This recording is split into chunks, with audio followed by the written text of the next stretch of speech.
Okay. The fantabulous machine has run its course, okay? Notice how black that water is? That is all the black powder that was in them pistols, okay?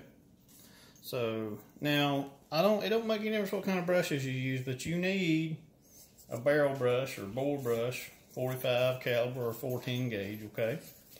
Today, this is what I got, and I got a little toothbrush. Now, I don't care what kind of brush you use, but plastic bristles are better than metal, okay? Mainly for you, okay? First thing I do is the cylinder, okay? And what you want to do is be sure every cylinder is clean, okay? And it don't take much. Notice I did not turn the heater off in this machine, okay? And you need some kind of toothbrush or gun brush. I mean, you can get as sophisticated as you can. But see how much black powder was on the teeth there? Even after the machine has run its course.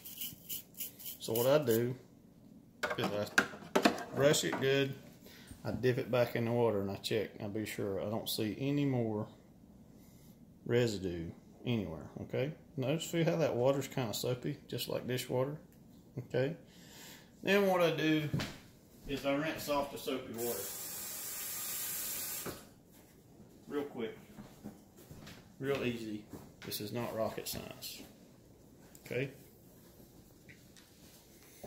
And then what I want to do is I want to wipe it off, and I want to set her down right there.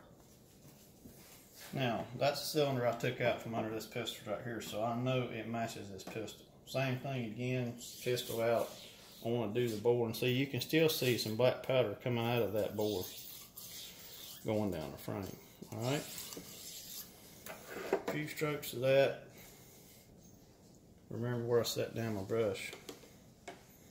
Then you're going to have black powder residue around this frame, and all these little nooks and crevices, the little machine can't do but so much, okay? So you want to be sure you get out all that stuff you can. Now see, if you look, see right in there, right in here.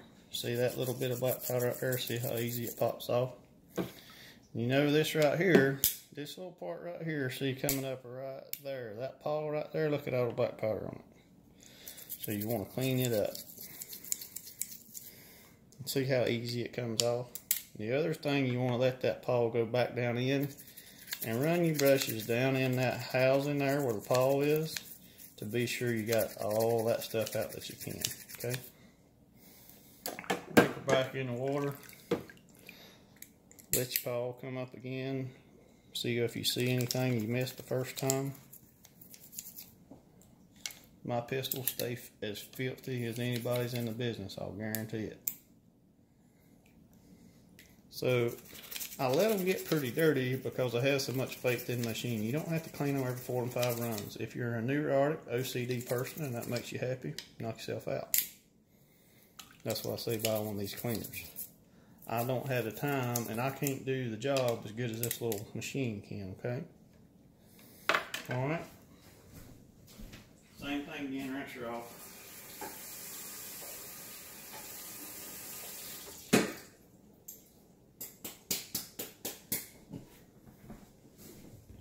Although this is a firearm, if you will look and ask anybody in town, the best thing to get black powder residue is hot soapy water. I've been using it since I was probably 12 years old, shooting black powder pistols with my old man. Now comes for the argumentative part. What do you use to put on them? I use this stuff right here, and I'll show you how this is really a whole bunch. Watch this. That's how much I use. It's a terrible amount. I don't use a whole bunch because I don't want no chance of the pistol slipping in my hand. None whatsoever. I don't even want to think about it slipping in my hand because I ain't really got time for that business. Now I put a little dab on the paw. You see what I did with the cylinder. I put it right in the face side of the cylinder. See, the teeth are on the back side. That's where the paw hits and spins the cylinder, okay? I put that little dab right there in the front, okay? I also put a little dab right on the paw. See that little dab right there on the paw? If you'll notice, I took the excess and just rubbed it around. Notice I put nothing on the outside, on the barrel, or anything. Okay, I also didn't put any on the ejector rod. Here's why I didn't. What I'm going to do is I'm going to open the gate and put the cylinder in. Okay, close the gate. Remember, I put that stuff right inside that cylinder. When I push that cylinder pin in, it pushes that whole little dab through the whole cylinder back into the back where it hits the transfer bar there. As you run that hammer, it works all that around all the moving parts. Okay, and then again, none of this on the outside here is slick to me. See that little bit of residue coming up? That's from me working that product around. And meanwhile, the whole pistol's clean. Makes sense? So that's about as difficult as it gets. Now I got to put these grips back on. The last thing I'll do when I put the grips back on is tighten the screw.